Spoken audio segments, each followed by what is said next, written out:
Oi, pessoal, tudo bem? Por uma musiquinha aqui enquanto eu só ponho o tema. Já viu o Armando por aí?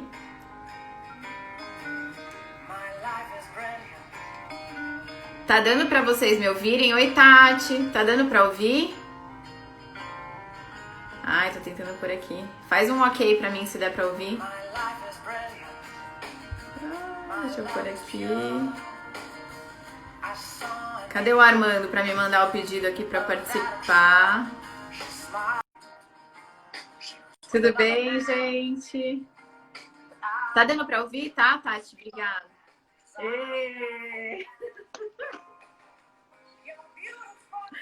Tudo bem? Boa noite. Boa noite. Eu cheguei.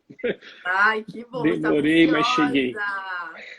A Tati tá falando que eu tô com uma carinha ótima de férias. Isso aqui é filtro, amiga. Eu não estou Ó, usando filtro ainda. não, mas você tá ótimo, Armando, amigo. Você tá Estou ótimo. na sombra. Tudo bem? Graças a Deus, Boa tudo bem. noite. Nossa, que me sentindo privilegiada, que tem até uma flor no seu cenário aí. É uma florzinha, né? Pelo menos a gente tenta trazer, criar aquele ambiente do café, aquele ambiente gostoso, né? Para que a nossa conversa seja uma conversa que todos participem e todos saiam daqui com algumas ideias e saiam com algumas reflexões interessantes para pôr em prática no dia a dia. Tomara que seja assim. Na verdade, queria te agradecer muito por ter aceitado o convite. Eu sei que você foge um pouco de lives. Eu sei que fiquei um pouco com inveja. Outro dia que eu vi que você fez umas lives aí com as pessoas, eu falei, vou convidar, né? Vai ter que me aceitar. Mas a brincadeira é que, assim, eu fiz 10 mil seguidores no Instagram e quero comemorar. E, na verdade, nós pediatras ficamos muito, obrigada. Nós ficamos muito preocupados em colocar muito conteúdo do ponto de vista de patologia, né? E aí eu gosto muito do Instagram, eu já conversei isso com você, porque eu acho que é uma oportunidade de falar para as pessoas e assim, espalhar coisas boas, na verdade, não só a questão, vacinas, enfim. E aí eu parei um tempinho comigo aqui, você sabe muito bem, pensei o que seria o que eu gostaria que um pediatra, ou que um médico, ou enfim, alguém que tivesse realmente preocupado com a minha saúde, a minha família, enfim, alguém que pudesse me trazer coisas boas, poderia me falar, né? E aí, Bacana. esse tema do autocuidado, você sabe que, né? Você me conhece, né? Acho Faz bastante. parte. E aí, quis colocar entre outros temas aí que a gente vai ter. E aí, convidei pessoas bem especiais e você é uma delas. Obrigada. Muito honrado. Você falou a verdade, Aline, quando você mencionou que, na verdade, eu evito. Eu acho que todo mundo está sofrendo hoje um pouco dessa fadiga, da quantidade de reuniões e estímulos, né? Parece que a gente está dentro de casa, mas muitas pessoas estão trabalhando até dobrado. Sim, com Então, na certeza. verdade, assim, eu aceitei primeiro, porque você tem crédito comigo, você tem, assim, bastante aí crédito no sentido de que é uma pessoa que está buscando sempre uma mudança para o melhor. E Uhum. você, né, eu acho que é até importante a gente contextualizar para as pessoas depois, né, como que a gente se conhece, mas Sim. assim, você é uma das médicas que quando eu me deparei, né, eu percebi que, na verdade, assim, não está só falando da boca para fora. Você traz algo que é raro, infelizmente, nos nossos dias, de, apesar de todas as dificuldades que são reais e fazem parte da nossa vida, né, de você começar assim, primeiro se tornar consciente do estado atual, né, do que está bom e do que está ruim.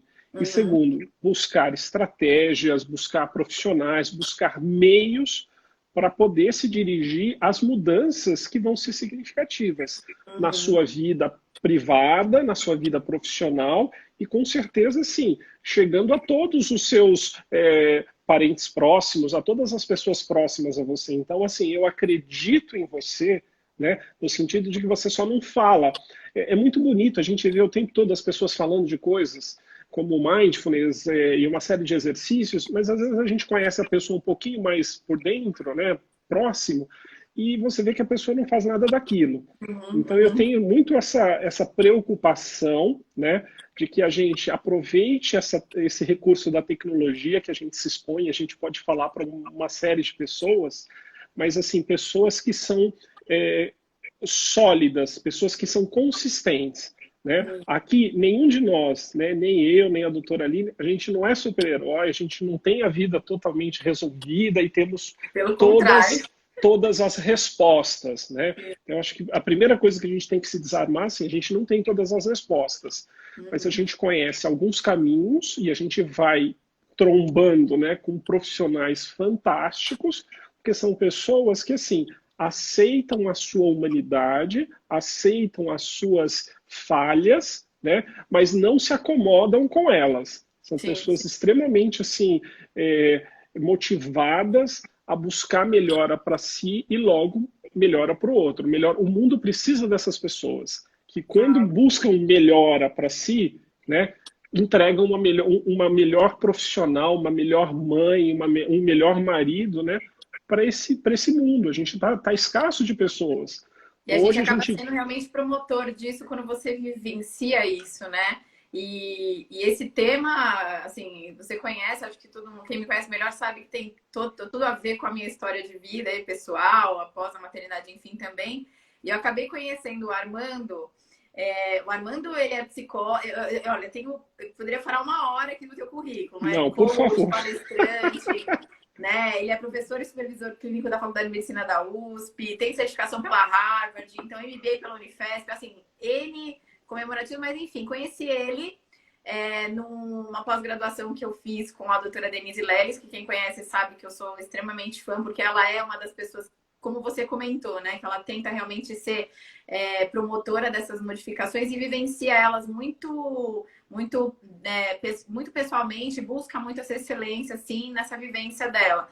E acabei conhecendo o Armando numa aula inédita, engraçado que era uma aula sobre, né, nutrologia em consultório, e de repente me aparece essa figura, o Armando, e falando um pouco dessas questões de bem-estar, de burnout, né, de autocuidado. E aí eu olhei e falei assim, aqui, catei lá, e depois a gente acabou se aproximando bastante. E eu diria que você foi, assim, bastante importante para mim e está sendo ainda, né, nas modificações que a gente foi conquistando junto, enfim, só tenho a te agradecer. Por isso que eu falei, eu preciso trazer ele aqui para a gente conversar um pouquinho mais, porque é uma questão que no consultório nós observamos diariamente essa necessidade, né? Nas famílias. É óbvio que eu falei que eu me arrependi um pouco do tema, porque eu pus autocuidado após a maternidade, mas eu acho que ele foi um pouco injusto, né? Porque ele precisa acontecer ao longo de todo o nosso trajeto.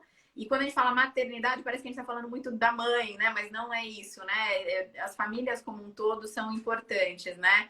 E, então já me arrependi um pouco do tema, devia ter colocado um tema mais amplo aí para a gente ficar falando umas 2 horinhas aqui. O que você acha? O Olha, que você acha?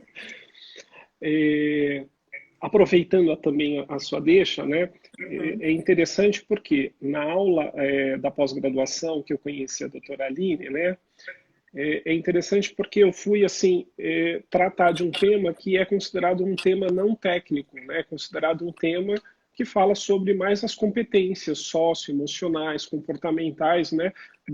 Desse profissional. E na verdade assim foi uma aula muito interessante porque eu vi reverberar assim muitos profissionais com altíssima qualificação. Nós tínhamos na sala assim pediatras do Brasil inteiro, pediatras que eram docentes de faculdades de medicina, que eram pesquisadores, e a gente viu que, assim, né, isso nos bastidores, semanas depois daquele nosso encontro, como reverberava esse tema de que chegou-se um momento que a gente não pode mais esconder a necessidade da gente atentar, da gente refletir sobre, assim, todo mundo persegue, talvez a vida toda, uma carreira de sucesso. Todos aqui, né, os nossos pacientes também, eles buscam, né, serem melhores naquilo que eles escolheram fazer. E quando tem filho, e que isso traz um abalo e traz toda muitas dúvidas e anseios e inseguranças, né? Infelizmente, muitos desses pais e novas famílias formadas continuam persistindo nessa busca incessante do sucesso profissional ou de oferecer a melhor escola, de oferecer, né? Hoje você tem uma série de literaturas assim, como preparar o meu filho, como que eu vou estimular o meu filho e assim por diante. E que se esquece de uma questão tão básica de que eu só posso entregar para o outro aquilo que eu já descobri em mim, aquilo que eu já me alimentei. Então, o caminho do autoconhecimento, o caminho da inteligência emocional, ele é talvez assim um dos maiores desafios para o século XXI, para as novas famílias, né? Para os papais e mamães e filhos. Por quê? Porque a gente está num momento da sociedade de extrema agitação e velocidade. As tecnologias estão mudando cada vez mais rápido.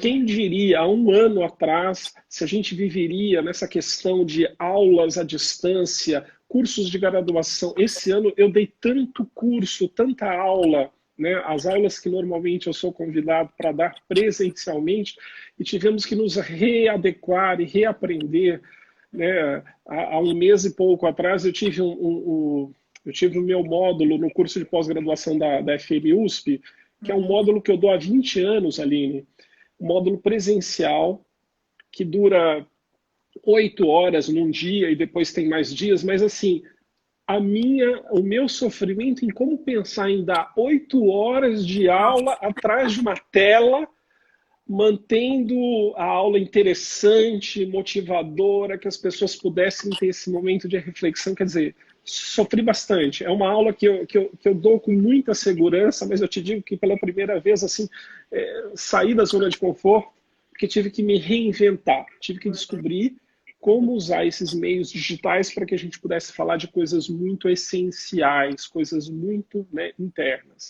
E aí a gente descobre que esses meios tecnológicos, eles podem ser úteis se eles não ofuscarem a nossa capacidade de enxergar que o desafio para as famílias do século XXI, né, é fornecerem o quê? Uma qualidade de conversa, de comunicação, de troca entre os vários membros, os filhos, os pais, o casal, né? A qualidade desse convívio ela tem que ser modificada, porque senão a gente vai perder cada vez mais os nossos filhos e os nossos relacionamentos vão ser ofuscados pelo excesso de tecnologia que nos cerca. Então você tem várias e várias situações de casais, hoje não mais por causa da pandemia, né? Mas a gente já via, iam para um jantar romântico e cada um com o seu celular lá conectado. Quer dizer, são questões que a gente não pode mais abrir mão. Que a gente precisa de aprender a fazer o uso dessa tecnologia, mas de forma que ela amplifique a nossa comunicação, a nossa fala emocional, que a gente consiga expressar os nossos sentimentos, que a gente consiga dizer o que a gente sente de necessidade na relação. E uma coisa que eu lembro que me tocou muito na sua aula, só para aproveitar o gancho do que você colocou, é o seguinte, é que você falava de habilidades não técnicas em relação ao profissional. Na verdade, o pediatra ali era o foco, mas a gente tinha outros profissionais também, né? E eu vejo muito isso desde do casal que vem me procurar durante a gestação, ainda grávidos, que tem sido uma coisa muito legal, eles têm vindo antes, mas inclusive depois. Então, o que acontece?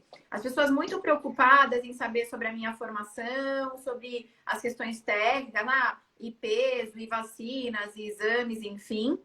E é engraçado e muito sofrido, porque no fundo, depois que a criança nasce, eu vivo, é diário isso no meu consultório, eu vivencio casais se desmantelando, questões de desestruturação da própria família muitas vezes, porque a gente não está realmente preparado. Então eu brinco com os pais que o checklist da criança sempre está muito bom, né? Tá ganhando peso, tá mamando, mas às custas do quê?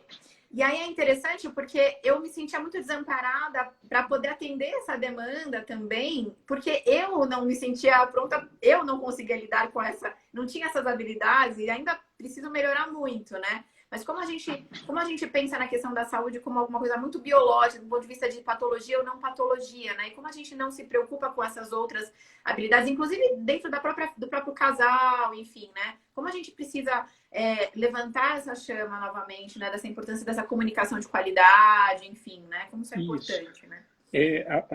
Tanto no consultório, olha que interessante esse paralelo, tanto no consultório do pediatra quanto no consultório do psicólogo, eu acho que assim, existe uma questão que ela é urgente e ela grita, ela não sussurra, ela grita, né? De que, embora a gente tenha uma visão para as doenças que são físicas, palpáveis, as nossas preocupações sobre os indicadores de saúde, os exames laboratoriais, a grande questão do nosso momento atual né, é comportamento humano. E o comportamento humano, a gente está falando sobre sentimento, a gente está falando sobre as nossas crenças e valores que são trazidos aí de geração em geração. É isso tudo que está assim, impactando de verdade, né, em que filhos a gente vai entregar para esse mundão, né? Hoje a gente tem cada vez mais pais preocupados, ansiosos, até chegando ao ponto do desespero, né? Por todas essas mudanças. A gente não sabe mais, né? Que carreira os nossos filhos vão seguir, porque tudo está mudando muito rápido, né? Em que escola nós vamos investir, né? A nossa educação, a educação dos nossos filhos. Mas eu te digo que assim, a questão urgente é de que a saúde física ela não pode andar mais sozinha, né, das questões do comportamento, das emoções e dos pensamentos.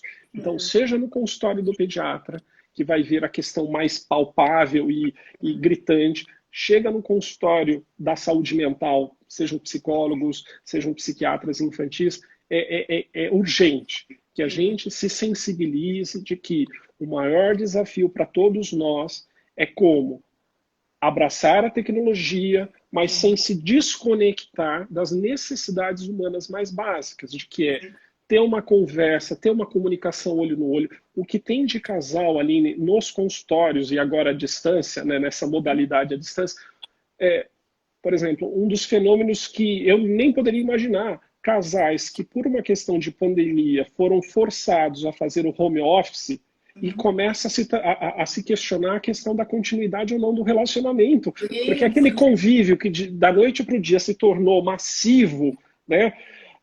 Não é mais no final de semana, no fim do dia, mas casais que começaram a voltar a ter aquela rotina com o peso da criação dos filhos, da rotina da casa e etc., começaram assim a colapsar.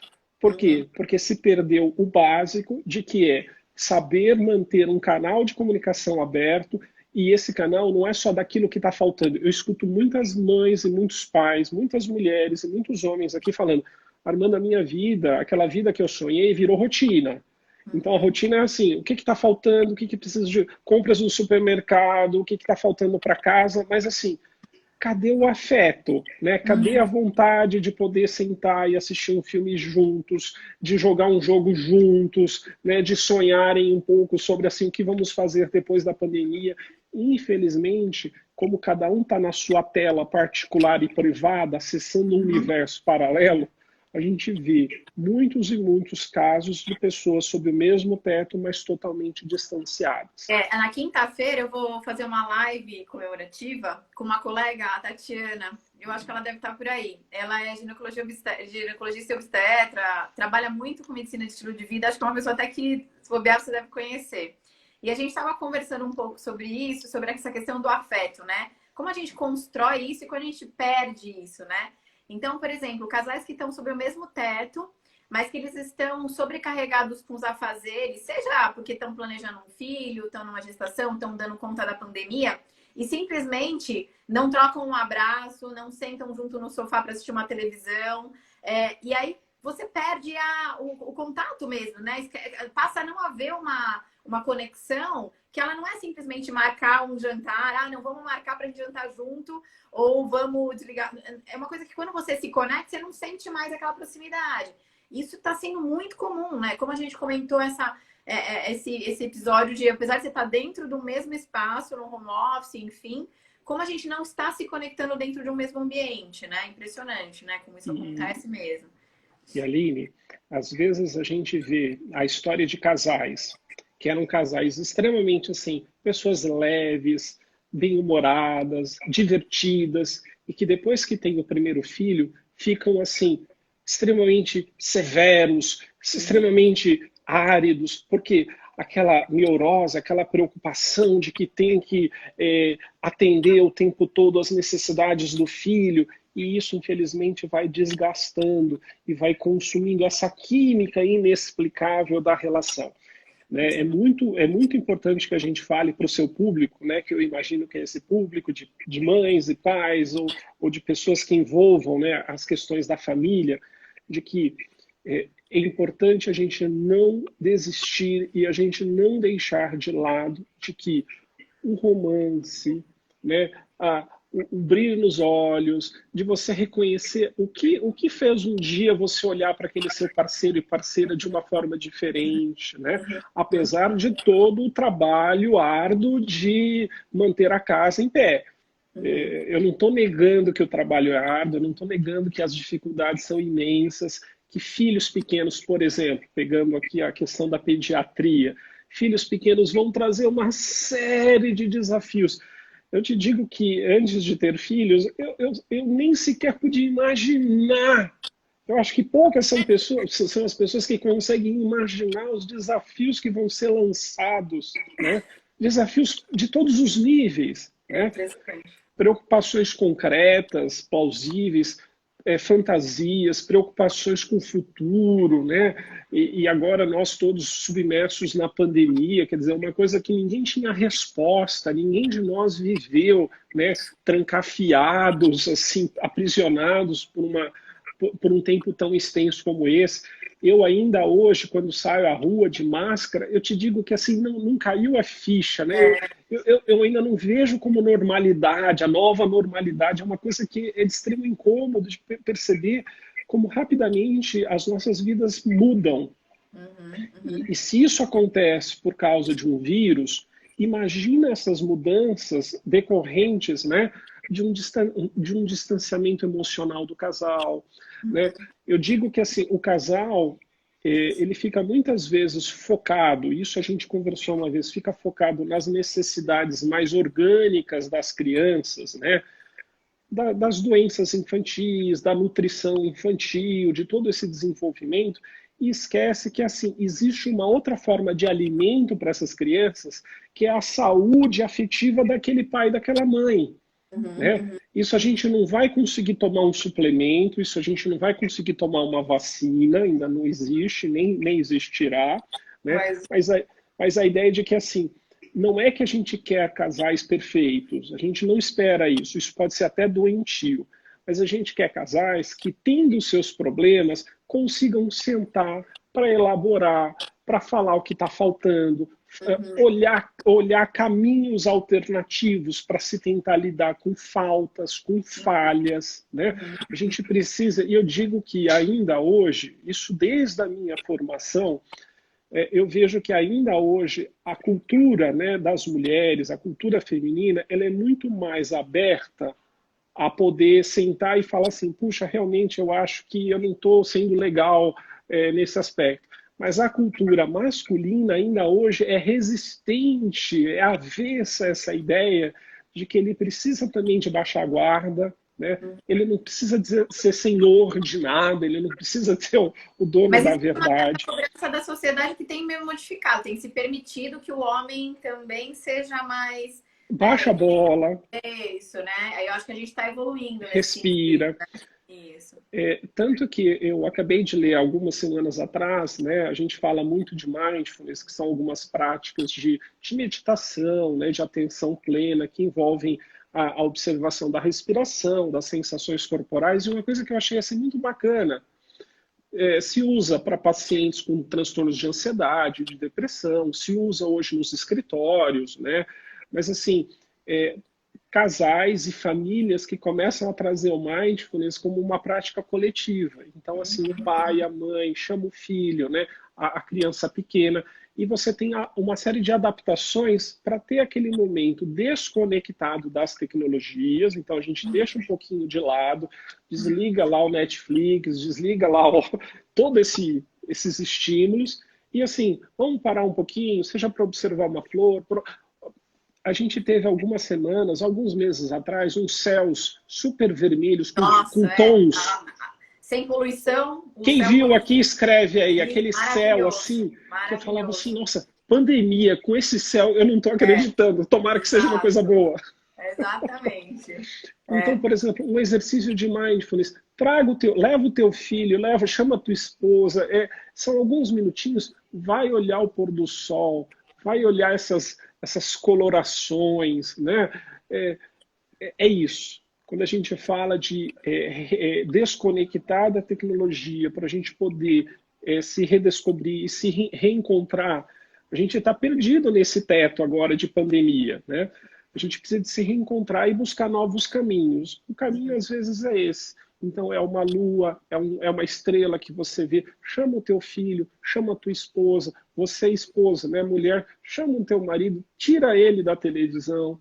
Né? Porque, infelizmente, a gente tem até aquele documentário também bastante polêmico, né, que fala do dilema das redes, de como que todas essas máquinas funcionam para nos manter conectados o tempo todo. E falar de autocuidado, né, é falar de ser gentil com você mesmo.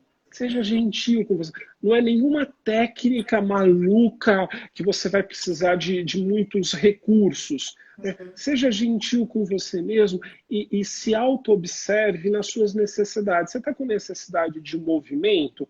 Você pode tanto ter a super academia com as técnicas mais avançadas, mas você pode propor uma caminhada no final do dia, né? Seja no seu quarteirão, seja no seu condomínio, onde você tiver mais acesso.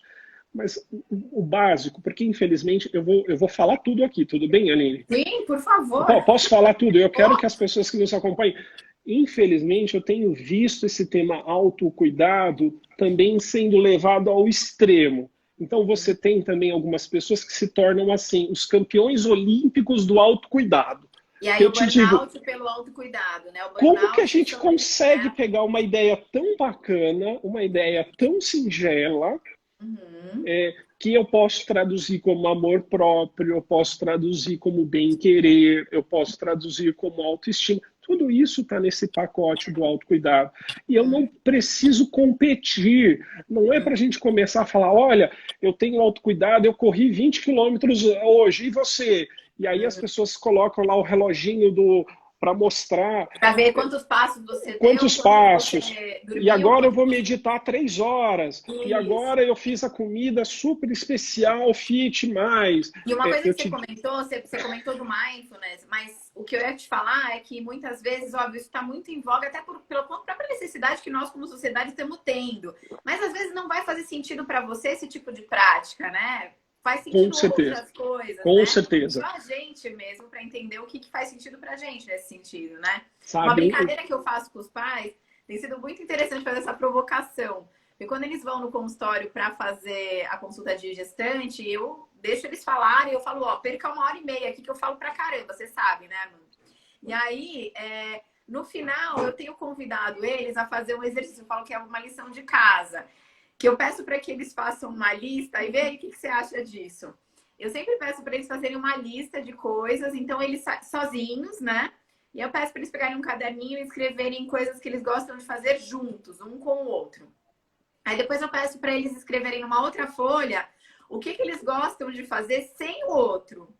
E aí, inclusive, eu provoco um pouco a questão de, por exemplo, com o outro, sexo, beijar na boca, jantar, conversar, dormir junto. E sem o outro, inclusive, trabalhar, ler um livro, sair com os amigos sem o outro. Coisas que você não precisa nem contar, porque às vezes o outro fica com ciúme. Mas eu faço um pouco dessa provocação e as pessoas se estranham um pouco, né? E é muito interessante porque quando entra na gestação em si, a gente tem tanta coisa para cumprir, ultrassom, exame, não sei o quê, e as pessoas vão passando a esse checklist e é um excesso de coisas para cumprir que parecem que estão representando um bem-estar mais completo, mas elas não estão, né? Então ninguém pergunta, essa gestação foi planejada? Quem que vai ajudar vocês? Vocês estão prontos para lidar, por exemplo, com uma noite mal dormida? E aí, se eu acordar de mau humor no dia seguinte, como é que a gente vai lidar com esse tipo de situação? E a gente não provoca isso, mas essa é a realidade, né, das coisas que acaba. Adorei o exercício, adorei o exercício. Posso eu te digo que pode, e é um exercício que tira daquela zona de conforto mental, de achar que assim, tudo vai ser um mar de rosas porque nós somos já adultos responsáveis e temos uma ótima estrutura de recursos médicos e técnicos envolvidos. E eu vejo muito, Armando, as pessoas, assim, as mulheres também agora se programam muito. Então elas querem fazer o mestrado, doutorado, pós-doutorado. Aí depois elas querem engravidar, só que tem que ser até janeiro, porque o mês de novembro não é muito bom para nascer. E aí o que acontece? Literalmente é enlouquecedor. É Porque eu enlouquecedor. pego essas famílias que são extremamente controladoras, né? E que vão se distanciando tanto de si próprias e entre os dois, que é um negócio que eu falo, vou precisar fazer outra faculdade, eu tenho que recorrer a mais lives e mais assessorias, porque é impossível, né, a gente trabalhar sozinho, né? No consultório, né, no meu consultório, agora esse ano não, mas assim, né, quando tem uma questão que a gente vê que é uma questão que envolve o casal, eu sempre tenho aquela consulta que eu peço para que eles venham, né? Mesmo quando ou ele ou ela são o paciente foco, eu peço para que venha, para que a gente possa ter esse contato. Só a forma de sentarem no sofá é gritante, né? O problema do olhar do psicólogo é que, assim, às vezes a gente não quer mais enxergar algumas coisas, É. que elas não sussurram, elas gritam, elas são até agressivas demais, né? De É. como está o contato e como que está o afeto entre os dois. Então, assim, pessoas muito bem sucedidas, são pessoas muito bem educadas, são pessoas que tiveram sucesso numa série de áreas da vida, mas assim, elas mesmas não percebem como está o nível crítico de conflito, de desarmonia, sabe? E querem que o filho tenha sucesso, que o filho tenha alcance todos os objetivos pré-estabelecidos e assim por diante, se eles não estão conseguindo dar isso para si mesmos. Eu acho que o século XXI vai trazer de rasgante, de mais agudo, é que assim, cada vez mais a gente não vai conseguir fingir e esperar do outro aquilo que a gente não realizou em si mesmo, né? É necessário para todos nós agora, as nossas gerações aqui atuantes, né, que estão aí lutando pelo dia a dia, pelo pão do dia a dia, de que assim, eu não posso mais esperar do meu filho, eu não posso mais esperar, né, que ele alcance sucesso, que ele alcance notas, que ele alcance coisas materiais, se eu não conseguir reproduzir em casa essa autenticidade, né?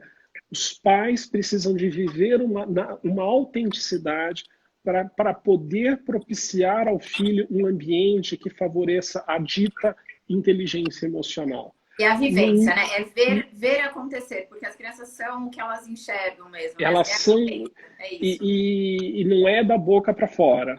Não estar em desarmonia com teu parceiro, com a tua parceira e falar para o filho tá tudo bem, porque assim, uma coisa que a gente estuda há muitas décadas é de que crianças, mais do que nós adultos, são mais sensíveis a essa comunicação emocional afetiva e eles vão perceber, seja no olhar do pai, seja no olhar da mãe, de que assim, tá uma merda, tá tudo ruim, vocês não estão dando conta, mamãe não perdoou papai, papai não perdoou mamãe, e não vamos fingir de que somos aquele casal margarina.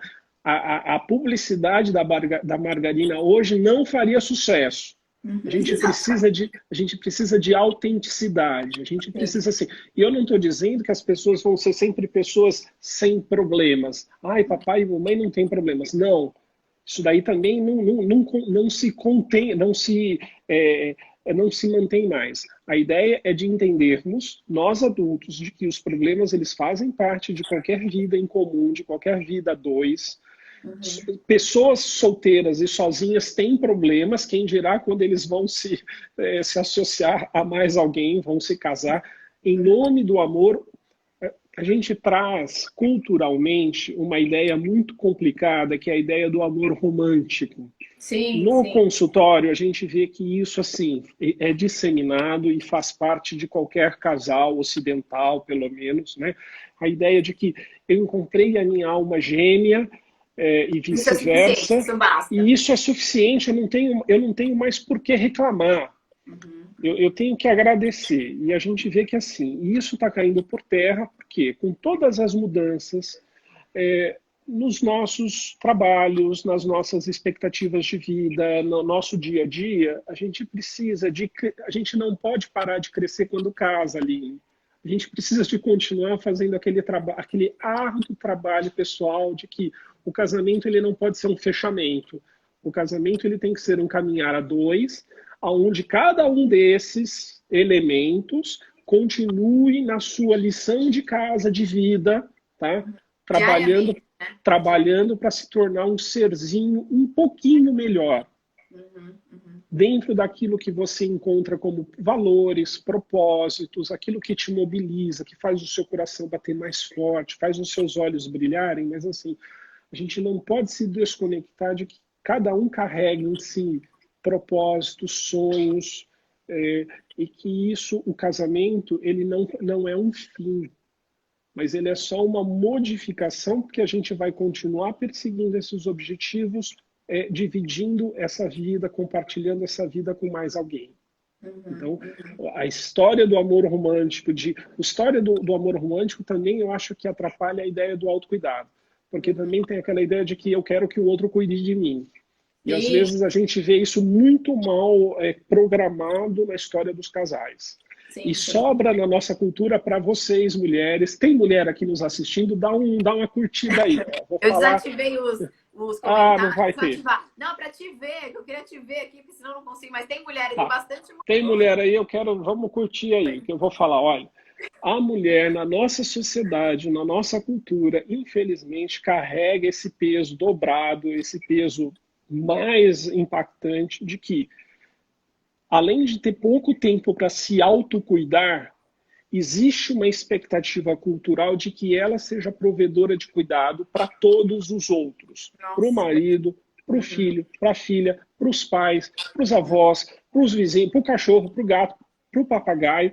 Então, assim, isso também a gente precisa, enquanto casal, isso não é um trabalho só da mulher. Eu acho que tem que cair a ficha na cabeça das mulheres de que, né, isso é resultado de uma cultura que alimentou uma ideia incorreta de amor romântico, que era uma coisa assim extremamente idealizada. O amor, ele existe, ele é uma incógnita, a gente não tenta definir esse amor, é algo que a gente sente e procura, mas a mulher, ela precisa não só ser cuidadora, mas ela precisa também de aprender a receber cuidados. E eu te digo que eu tenho assim uma dezena de pacientes que não fizeram essa lição de casa e que persistem com essa ideia de que assim, eu cuido bem do meu marido, eu cuido bem dos meus filhos, eu cuido bem do cachorro, do gato e do papagaio, mas assim, eu não curto muito a ideia de receber cuidado. E eu te digo que assim, não dá para ser feliz mais, né? Isso foi uma coisa que você falou para mim, eu tô lembrando aqui. Não foi dá para ser isso, feliz mais se não for uma comunicação de via dupla, sabe?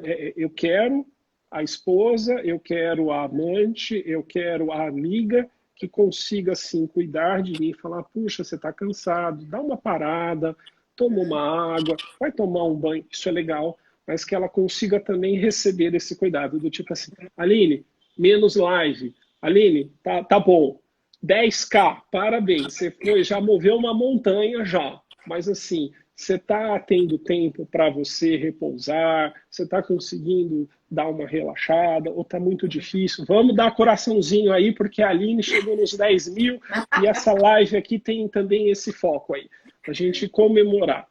Né? Mas falar de autocuidado significa falar de amor próprio, e isso é um trabalho interno de cada um. Portanto, quando você começa a ter postagem de autocuidado do tipo assim, olha, eu bati quilômetros, eu subi o Himalaia e agora eu estou meditando 20 horas por dia, tipo assim, cai fora. Desconfie. Isso não é autocuidado, isso já virou competição. Sabe? Eu te digo que às vezes, isso daí já não é frase minha, mas a gente diz que assim, os melhores momentos não são essas lindas postagens que a gente curte. Os melhores momentos são, na verdade, aqueles que a gente não quer compartilhar porque eles são tão especiais que não merece curtida. Você não quer que ninguém curta. Eu quero curtir. Não é egoísmo, né? Mas é que é especial demais para a gente expor. A gente deve usar dessas tecnologias, sim, porque elas são fantásticas, elas trazem possibilidades imensas, mas eu digo que é muito mais para ajudar aqueles que ainda não caiu a ficha, de que assim, eu não posso esperar do outro aquilo que eu não faço por mim mesmo e aquilo que eu não me dou de presente. Eu vejo muito ainda mãe e filha, tá? ainda passando essa cultura de que a filha ela não pode se cuidar tanto porque talvez o objetivo dela é ser cuidada. Quer dizer, são algumas culturas que podem ainda persistir nas nossas formas de criação. E aquela mãe que ainda hoje não ensina para o seu filho homem, do tipo assim, você é responsável pela casa também, vamos arrumar os teus brinquedos, porque não é papel da empregada, não é papel da mamãe. Eu acho que são pequenas mensagens fundamentais para a gente contribuir para o mundo que a gente quer, um mundo mais justo, um mundo que cada um assuma a sua responsabilidade. Senão a gente vai continuar repercutindo. Deixa eu te perguntar uma coisa. Eu estava lendo um pouquinho sobre alguns dados, e acho que você até citou isso na sua aula, sobre a questão do brasileiro ser um dos povos, das populações que tem mais incidência de depressão e ansiedade no mundo, né? E aí depois você citou um número que falava sobre os médicos, e aí né? Fala um pouquinho sobre isso, sobre essa característica do brasileiro e nesse contexto, assim, por que acontece isso, assim? Por que a nossa população já tem essa... E eu diria assim, eu acredito muito que a gente sabe que o paciente que tem alguém que olha por ele, que vivencia aquilo que ele prega, ele tende a ter uma adesão maior a essas questões. Eu acredito bastante nisso e por isso sou tão grata a você, porque acho que estou me modificando, ainda tenho muito para modificar. Mas eu tenho lido um pouquinho sobre essa questão e aí sempre chama atenção os dados do Brasil, né? Sobre essa questão de depressão, de ansiedade. E o que aí, só completando a minha pergunta para você poder comentar. As pessoas chegam para você muito lá no bico do couro, já demora muito, assim, eles não aceitam muito, porque a terapia, enfim, eu digo, o acompanhamento com o psicólogo é alguma coisa que eu digo que todos deveriam ter para poder ter esse momento de reflexão e autoconhecimento, que, na minha opinião, faz parte do autocuidado totalmente, né? E ele é entendido muito como uma questão de fraqueza, como uma questão de uma... Não sei. Então, se você pudesse comentar um pouquinho esse contexto, assim, porque para mim sempre é uma dificuldade quando eu preciso sugerir isso ou penso que eu gostaria que isso estivesse acontecendo para aquela família e não está, né? Sim. Você tocou em vários temas que por si só são temas assim super complexos. Então, assim, de forma muitíssimo resumida, né? Eu vejo que a gente tem uma natureza exuberante, falando aqui em termos de Brasil, né? A gente viaja muito para fora, mas assim, quando a gente se dá o braço a torcer e faz uma viagem para cá, a gente fica sempre de queixo caído, porque assim, a gente tem aqui várias ecologias. Eu estive agora em Bento Gonçalves para comemorar meus 9 anos de casamento. O Brasil, orgulhoso de mim. O Brasil é deslumbrante. Deslumbrante. Deslumbrante. A gente vai descobrindo, né, as culturas regionais, que são fantásticas. Na sua maior parte, né, a gente é um povo de acolhimento, a gente gosta, né, de receber pessoas, né, de ouvir as histórias. Você sai daqui, é bem diferente. Mas quando a gente vê que muitos desses indicadores de saúde mental do brasileiro, ele é pior do que outros povos, a gente só pode chegar assim, né? Provavelmente, todas essas frustrações, né? Principalmente organização social, questões de ordem política, né? Que geram expectativas. Então, a gente quer acreditar que o novo político, que o novo partido, que tudo que venha vai trazer, de fato, consistentemente alguma mudança, que venha a frustração.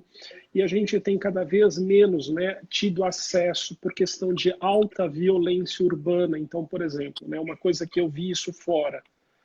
Eu fui para a França há uns anos atrás, estudava durante o dia e à tarde você estava livre. Então, você ia andar pelas praças. E era uma coisa que eu pensava assim, quantas vezes no Brasil, depois de estudar numa pós-graduação, eu tinha coragem de sair para andar em praças pela cidade de São Paulo de forma livre e descontraída. Pelo contrário, as mensagens todas aqui são assim, cuidado, cuidado com a bolsa, cuidado com a violência. Então eu digo que essa violência urbana altamente ainda disseminada, onde você não tenha momentos livres que você relaxa, olha, sentando numa grama, tomando um café, quer dizer, você precisa de ir para um café que seja meio que protegido. Você não pode estar num café muito à beira da rua, porque isso não vai funcionar muito bem. Então, são alguns desses detalhes somados, é um somatório de eventos, mas eu acredito, aqui por morar em São Paulo, ser um paulistano, de que, assim, um dos maiores entraves para a nossa saúde mental, né, é a questão do distanciamento social, não esse da pandemia, mas o distanciamento social do que as pessoas com trabalho conseguem conquistar. A diferença de salários absurda, então, assim, um médico e talvez um outro profissional não médico não consiga desfrutar no nosso meio aqui de um mesmo café bom e etc., porque o distanciamento de salários e de possibilidades, isso vai gerando, eu acredito, Aline, esse inchaço, esse peso emocional de você não poder desfrutar de um ambiente urbano que seja de convivência livre e pacífica. Para você relaxar depois de um dia de consultório, depois de um dia de escritório que seja. As pessoas saem do escritório e vão para os seus carros para irem para os seus destinos. Andar pela rua simplesmente tem um alto risco de perigo. Sim, com certeza, com certeza.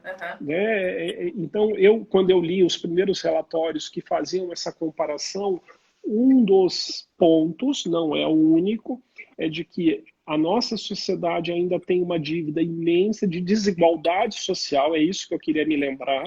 A desigualdade social, ela faz com que os nossos ambientes sejam ambientes perigosos, às vezes até muito mais alarmados pela imprensa e pela mídia do que realmente são. Tem pessoas que frequentam e falam, olha, não é nada disso, mas infelizmente você liga a televisão no período da tarde e você vai ter aquela... Você fala, não dá para ser feliz desse jeito. E esta ideia de que a desigualdade social vai refletir na educação. Eu vejo países que oferecem educação de qualidade pública, e eu te digo que isso daí parte do meu coração. Enquanto nós não tivermos um país que ofereça uma educação pública de qualidade, aqui a gente tem até o inverso. Você foi uma aluna da USP, que é premium, tá, gente? Fazer medicina na USP a gente diz que assim, a pessoa lutou muito. Mas eu te digo que assim, a gente queria que não só a universidade pública fosse de altíssima qualidade, porque Claro. As universidades públicas brasileiras são de muita qualidade, mas a gente quer que as escolas de educação infantil, de educação média públicas sejam também. E existe uma inversão total. Né? Escolas públicas de baixa qualidade, com N problemas, seja de violência e etc. Isso vai ser um somatório. E aí a gente tem em contrapartida, ou também uma outra parte, a ideia de que a gente vem de uma cultura de improviso, no sentido de que uma preparação emocional e psicológica é vista com maus olhos, como fraqueza, como fracasso. Eu tive a oportunidade de fazer alguns daqueles treinamentos da Harvard, e lá o que eu via como parte da cultura? Não só o psicólogo, a psicologia, como tradicionalmente é vista para tratar problemas, mas também ver o psicólogo na escola de medicina, na escola de administração, como assim? Desenvolver competências emocionais para que esse profissional ele tenha mais resiliência para poder enfrentar o seu dia a dia. E eu te digo que ainda hoje a gente está assim, gatinhando, tá? Eu estou falando isso para uma pediatra, mas assim, é pejorativo. Gatinhar é importante para os bebês, para as crianças pequenas é fundamental. Né? A gente precisa de engatinhar para andar depois, certo? Que perigoso, eu estou falando da tua área. Mas quando eu falo de engatinhar na saúde mental, é horrível. Por quê? Porque a psicologia já tem provas há mais de um século de que a gente não nasce saudável ou não saudável. A saúde mental é algo que a educação, o contato com as nossas famílias, com as figuras de pai e mãe e cuidadores, são tijolos. A nossa saúde mental é uma construção ao longo da vida toda. Só que o brasileiro, a cultura brasileira ainda enxerga essa construção como de ordem íntima e pessoal ou como sorte e o azar. Você é uma pessoa super flexível, bem engajada, motivada, ok. Você não precisa de fazer nada para ser mais motivada, para aprender foco, para aprender a ser mais resiliente. Eu vejo que a gente tem melhorado, mas isso ainda, quando a gente generaliza para muitas pessoas, né, a dificuldade de aceitar assim, puxa, eu tenho dificuldade, eu posso procurar um especialista, vai trazer algumas ferramentas, algumas ideias, que às vezes são coisas que até eu sei, não é nada totalmente diferente, mas talvez ele me ajude a colocar em prática, a colocar no dia a dia. E você colocou uma questão da gente trabalhar as habilidades, né, não técnicas, as questões mais do ponto de vista emocional. E eu brinco que eu acho muito importante que a gente instrumente a quem cuide, né? E eu vejo que na pediatria a gente tem muito como orientar, desde eu fazer uma orientação para que você deixe seu filho brincar ao ar livre, sem uma brincadeira orientada, onde ele vai ter sempre desafios diferentes um depois do outro, ele vai ter que aprender com realidades diferentes. Desde, por exemplo, propor que os pais façam uma receita de um bolo junto e aguardem essa receita ficar pronta, e aí ele vai ter que processar toda uma resiliência de não poder comer o bolo logo, né? Ao invés de ir numa padaria comprar e acabou. Então, tem tantas ferramentas que a gente pode sugerir, né? E a gente faz aquela pesagem, né, de vacina, entendeu? Então, você tocou no ponto que eu queria muito que você tivesse tocado, né? Que a gente acha que a gente está pronto para essas habilidades que o mundo não ensina, né? Sim. Então, a gente vai sofrer, né? E o brasileiro não está preparado para isso, né? Como isso é importante. Aline, né? Eu vou fazer essa afirmação sem dúvida. O que eu, como pai, como pesquisador, professor, o que a gente quer do pediatra? Eu não quero um pediatra com um consultório cheio de aparelho. Isso é o básico. O que eu quero? Eu quero esse pediatra que, além da técnica, ele consiga ter esse olhar apurado de como que questões comportamentais, afetivas, cognitivas vão impactar o desenvolvimento daquela criança. E ajude esses pais nesse movimento, sabe? Falando do trabalho em comum, falando que a psicologia não é um bicho de 7 cabeças. Tá? Você não está lá porque você é um louco, ou porque você tem uma doença mental, psiquiátrica e etc. Mas que assim, a gente vai se deparar uma série de dificuldades. Você pediatra Aline, doutora Aline, já tem uma série de ferramentas, mas essas ferramentas elas estão sempre sendo desenvolvidas. Então, assim, a gente vê até onde a gente consegue ajudar os nossos queridos pediatras, só que ele tem um contexto, ele tem uma preocupação básica, que é fazer o arroz com feijão da pediatria. Aquilo é necessário ainda, é importante. Você vai sofisticar, você vai oferecer a nutrologia, a intervenção comportamental, aquele seu próprio questionário para o casal, eu achei fabuloso aquilo, né? Até como uma forma de sensibilizar esses pais, falando assim, puxa, isso daqui você vai ver numa sessão de psicoterapia com mais profundidade e com mais uma sequência de atividades, mas assim, não é um bicho de 7 cabeças, não é um monstro. Sabe? A Silvana e a Denise aí, ai que honra! Não, vamos parar essa live aqui. Doutora, a Denise entrou? Silvana, eu vou sair agora. Aí, Dê, olha o que você faz, tá vendo? Olha os monstros aqui, Denise. Que legal, que legal. E a Denise é culpada. A Denise é culpada pelo nosso encontro, tá? Vamos colocar aí na conta dela. Colocamos lá no comecinho, já pus a culpa toda nela. Né? Lá no a culpa nela, quer dizer, quando ela, né, uma profissional já experiente, extremamente sensibilizada às questões, né, da alimentação, do comportamento humano, né, e da pediatria, porque ela faz um super trabalho de aproximar áreas que por muitas décadas foram totalmente distantes. Quem estudava alimentação não falava com comportamento e o pediatra estava lá numa outra salinha, né? Então são trabalhos assim muito interessantes de que a pediatria do século XXI, né, primordial, vou roubar aqui um termo, tá? Primordial, é voltar um pouquinho, né? É tirar o ofuscamento dos olhos com a tecnologia médica presente, onipresente, e voltar atrás e perceber que talvez existam tantos,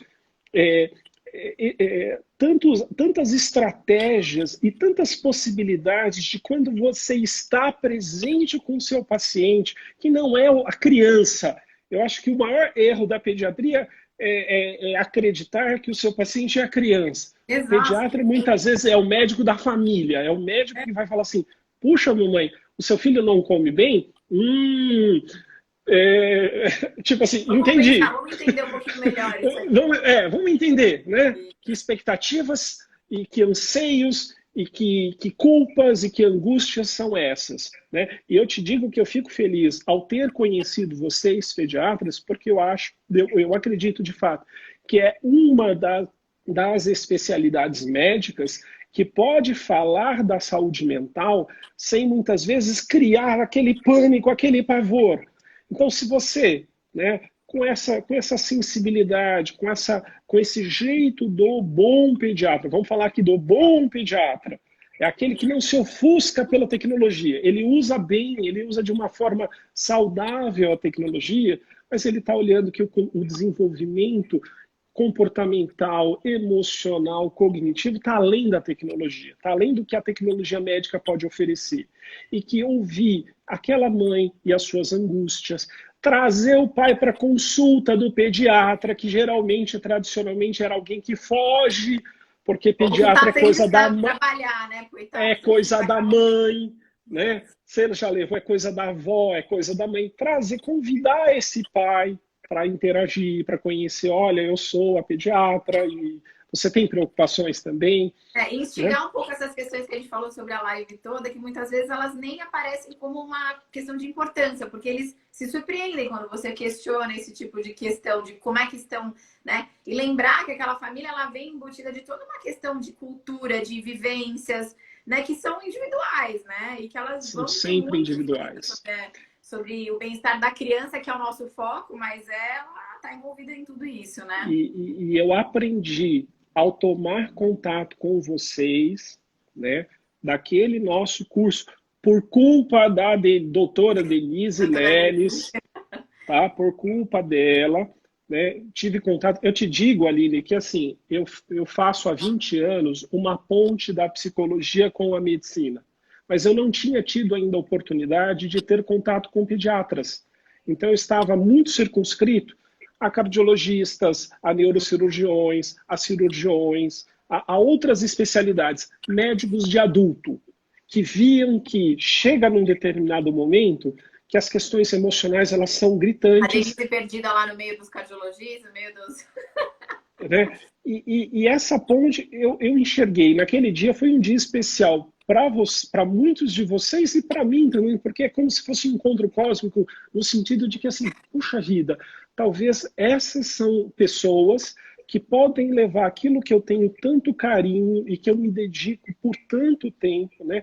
Falar da psicologia, do bem-estar, né? de viver uma vida com qualidade, né? Uma vida com solidez, né? No sentido dos teus objetivos, daquilo que você quer. Talvez assim a gente consiga, por meio do pediatra, acessar a raiz das questões. Tomara. Sabe? Se a gente muda a vida de um pequenininho desses, a gente muda a sociedade. Perfeito. A gente vai cair daqui a pouco. Falta um minuto. Quero te agradecer. Muito obrigada. Vamos curtir aí, galera. Cadê a Denise? Curte aí, Denise, que eu quero ver quem são os nossos colegas. Tem colega da turma, as mamães, os papais. Obrigado por me convidar, por insistir e da gente estar aqui juntos. É muito feliz. Eu fico muito feliz. Vai ficar gravada a live e vou rever também para aprender sempre. Muito obrigada mesmo, viu? Você é muito Vamos curte aí, gente. 10 mil, 10K. Faz assim, ah! Beijo. Obrigada. Boa noite. Tchau. Tchau, gente. Tchau, Dê. Tchau, Sil. Tchau, Manu. Saudade de você. Beijo.